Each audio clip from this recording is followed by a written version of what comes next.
My God, I just got I had the misfortune of watching this, and for the fact that much of what isn't actually said or doesn't actually get to be, the point that doesn't actually get to be finished in the argument, that happened kind of pissed me off, and so it did lead me wanting to provide some commentary about this 7-minute exchange. And if I don't know, I literally probably should have invested more in video editing.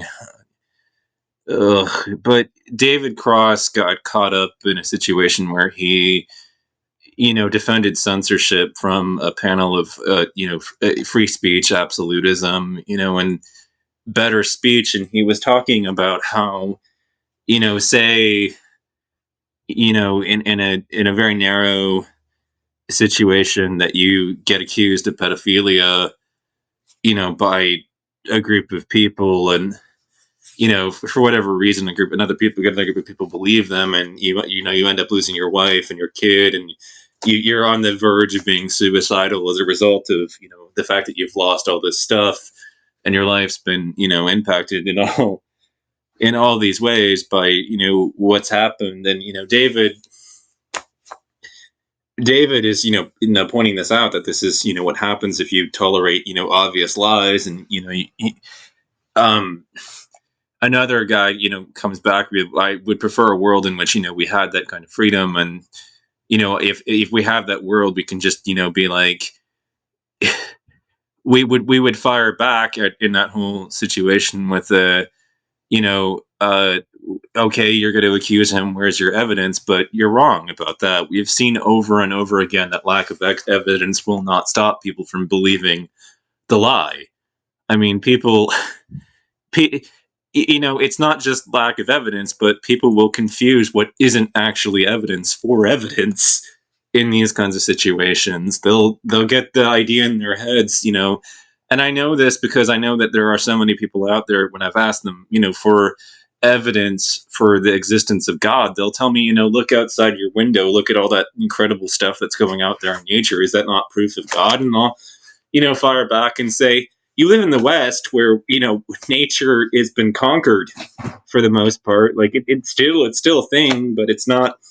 Man has his dominion over it to a huge extent, and has asserted his will over nature, and controls it and its forces to a huge extent. And eventually we're going to lose that control, and chaos will reassert itself. But for now, a temporary state of order exists, and I think that has a lot of you ultimately confused, in this situation where you seem to think, it's not just this confusion that sees like the economic arena as separate from nature, like that, like the economy doesn't exist within nature. So if you destroy nature, you end up destroying the economy as a consequence of that. But the other source of confusion in this whole thing is,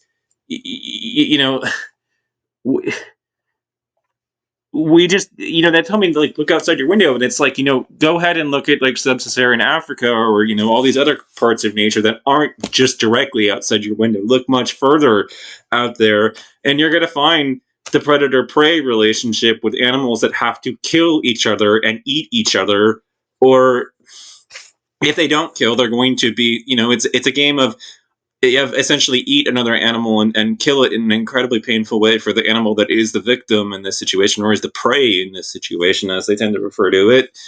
And so it's a game of either destroy another animal and eviscerate it, or slowly starve to death for them. Kill or be killed. And that's the law ultimately of the jungle, and it's the law ultimately of the plains in Africa for a lot of those animals out there in nature. It's not a fun situation, and of course, not every if they were perhaps more cognizant, they had a greater consciousness, they perhaps would not ultimately enjoy killing other animals as their food, but they would say, "What do you want me to do about it? This is the only way that I can survive ultimately." Otherwise, I starve to death. And I'm sure you wouldn't want that either. So this is the problem that we're faced with. I mean, it does see. I don't see what's out there, ultimately as proof of a loving creator. There's a world out there where kids are born with cancer. There's a world out there where unspeakable horrors and sufferings are, a prevalent part of our reality and our it's just, I guess you could say that like my philosophy isn't fatalism, but it's the belief that you know, that there is going to be some suffering mixed in with the joys in life. It's the reality of the situation. Life is not, purely one or the other. It's a mix. It's a mixed bag.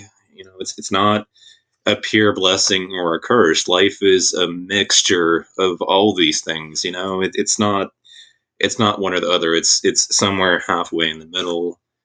And I don't think that I would want off this ride that soon, but I don't know that I would have gone stay on it forever ultimately. But my disagreement with these people is just that isn't evidence of a loving God. What's out there in nature is actually evidence against, in a huge way, against at least a loving creator and a designer that's benevolent. I mean, no rational, benevolent designer would be ultimately responsible for this planet. None. It's just not possible. What exists in nature rules out that possibility. So that's left you with only, a few other, potential hypotheses for, a theistic, designer. You have an unloving and cruel and cold designer, or you don't have a designer at all. It's really that simple. Those are the possibilities. Either God exists and he hates us and he wants us to suffer, or God doesn't exist at all. And suffering is just the consequences of random forces that are beyond our control. So there is no other possibility that exists outside, that framework. I mean, I'm sorry, but what's out there in nature does not ultimately prove anything, and its complexity is ultimately reducible. It is subject to reductionism. A loving designer would not create what we witness. So, to be blunt with you, it's impossible, philosophically speaking, for a loving designer to be responsible for the planet that we live in and occupy. That possibility is categorically ruled out. So we're left only with other possibilities, and with the depth and degree and breadth of suffering that exist on this planet, that's not possible. So people have a way of confusing what isn't evidence for a lie for actual evidence of that lie. The idea that a loving God exists is one of the biggest lies in our society. They will believe things without any supporting evidence for it.